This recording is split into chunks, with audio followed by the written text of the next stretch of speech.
everyone, Miss Anne here, and for today we will be baking another recipe which what we call in Tagalog kalabasa, or in English it's squash. So it's squash muffin. Okay, so did you know that squash is considered as a fruit because of its seeds rather than a vegetable? But in one way or the other, it will be very, very yummy. So, let's get started! And we're back. Here are our ingredients.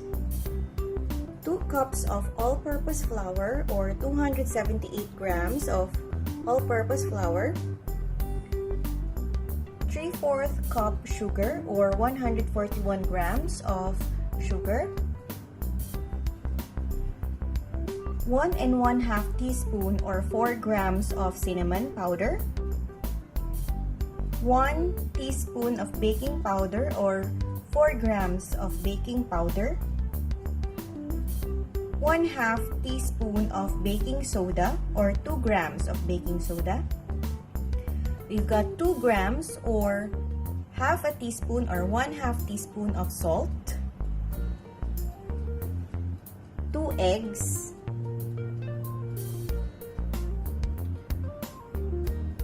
1/2 cup vegetable or canola oil, or you call it minyak goreng.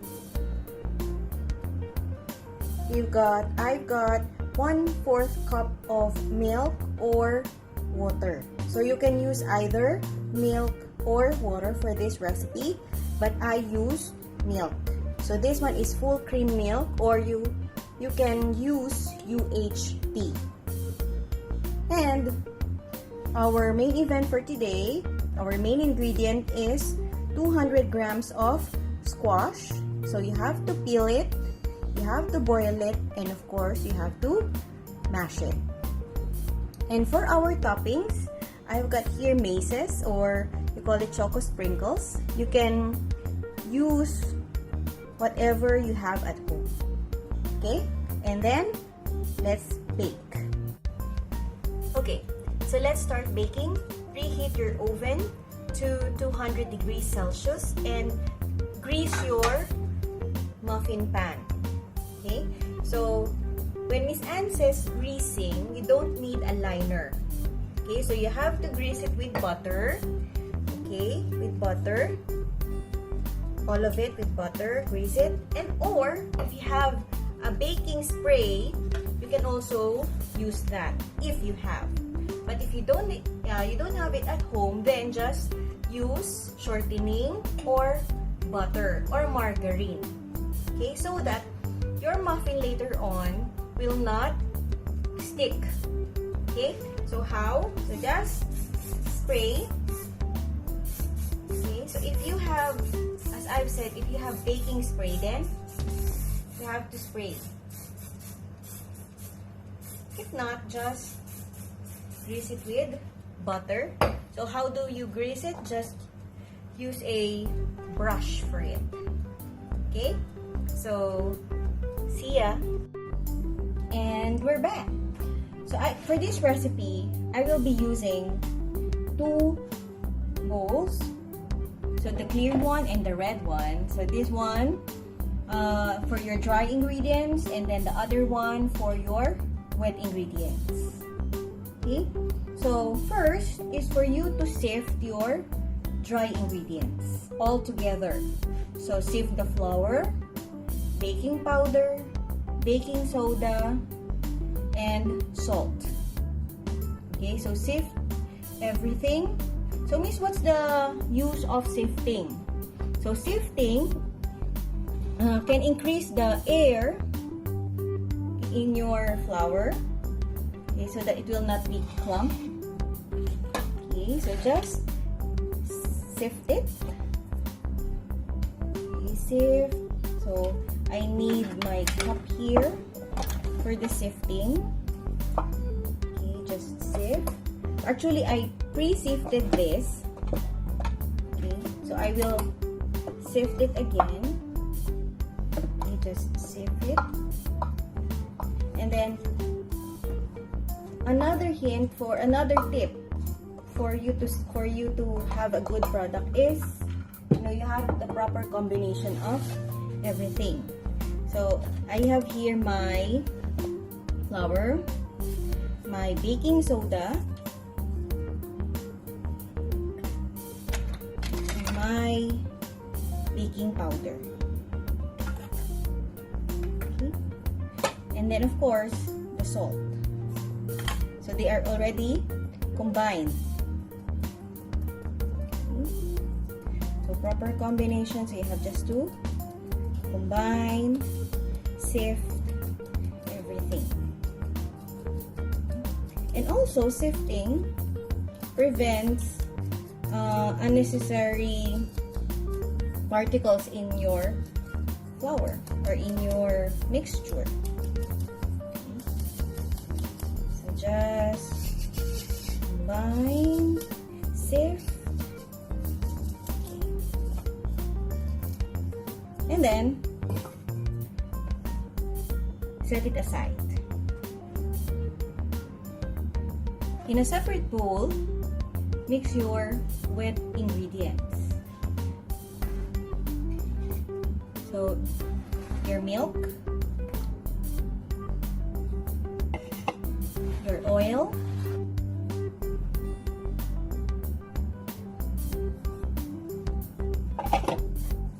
eggs,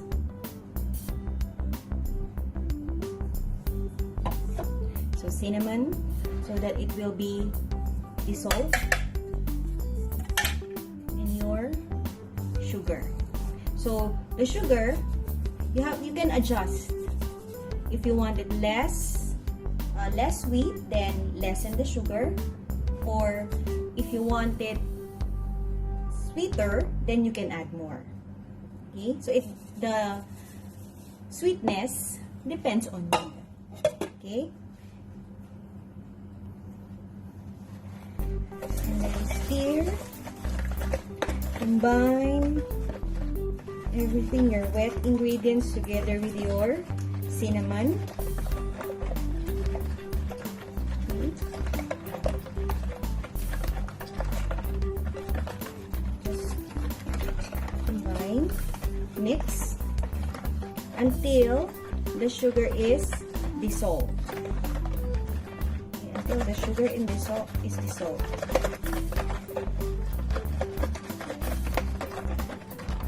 And then add in your squash.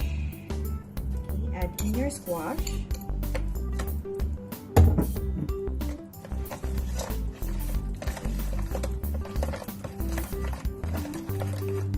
And then just mix it. Something like this.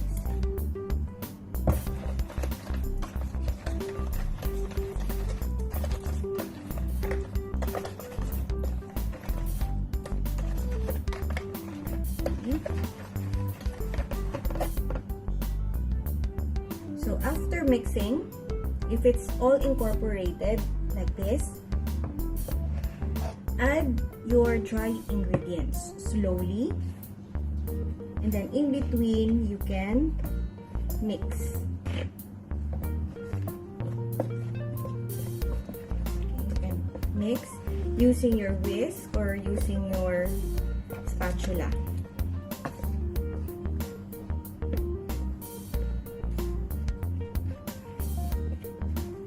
Just like so. Okay. You can also use your whisk or spatula. This.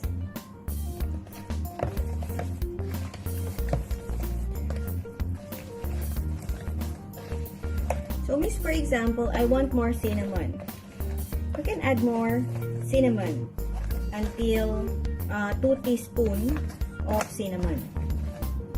Okay, then the last batch of your dry ingredients, and then mix it. Okay, so you have to be careful of your spillage. Okay. Your batter is thick. Okay.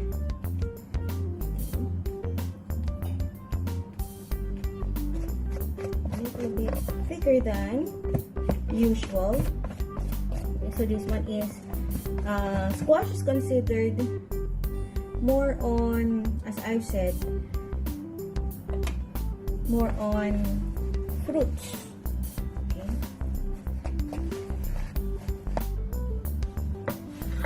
So now we will divide our batter. Okay, so I will use a muffin pan.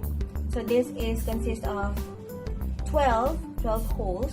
So that means 12 muffins.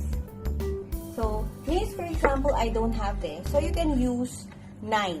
The 9-piece one, or the 6 pieces. Okay? So you have to distribute your batter by using an ice cream scooper.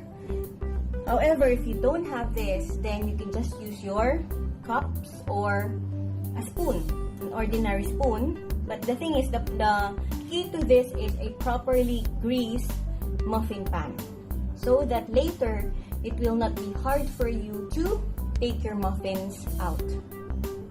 And then, after dividing it, you have to top it with your choice of toppings. Okay?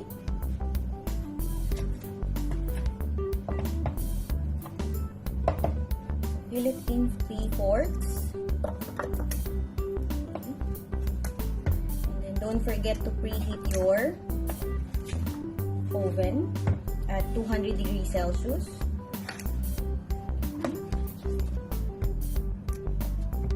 Something like this.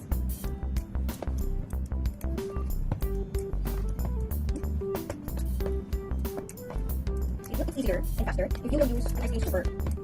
But if you don't have, then just use a spoon. And then fill 3 fourths of your molders or pans. See, because we all know that muffins are a flower shape, or a mushroom. It's a mushroom shaped shortbread. So this recipe can yield 12 muffins.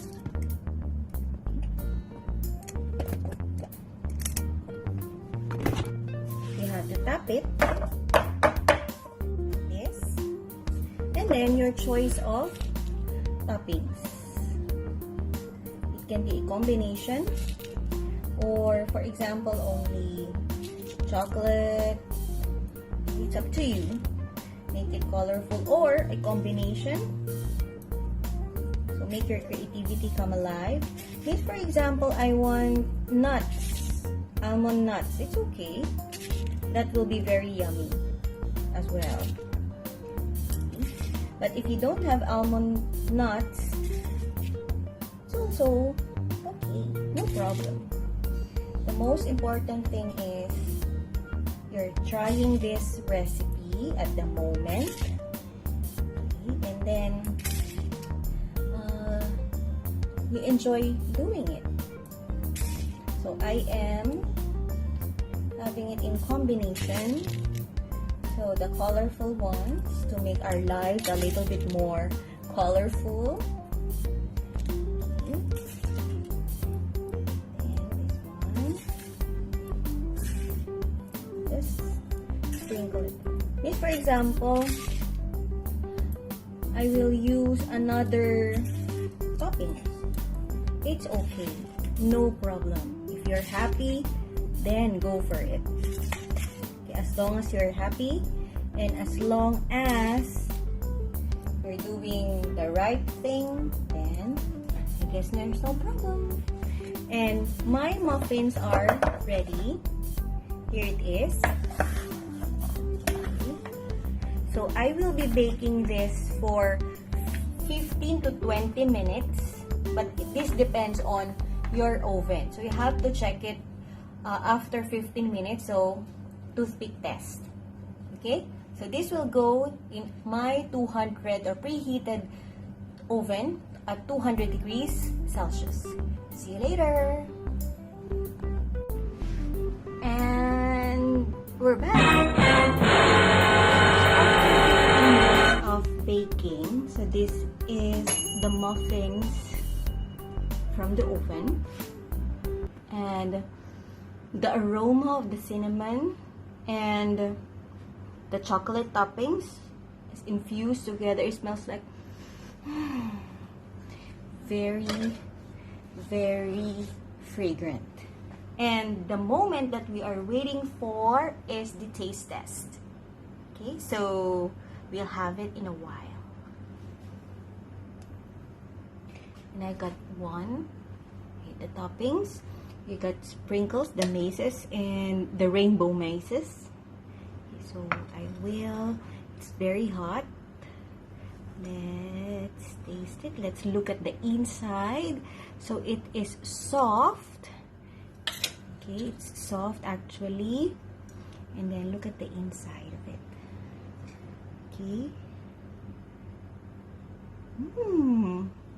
Smells good. And definitely it will taste good. Okay, so I'll taste this. It's very hot. It's hot. Okay.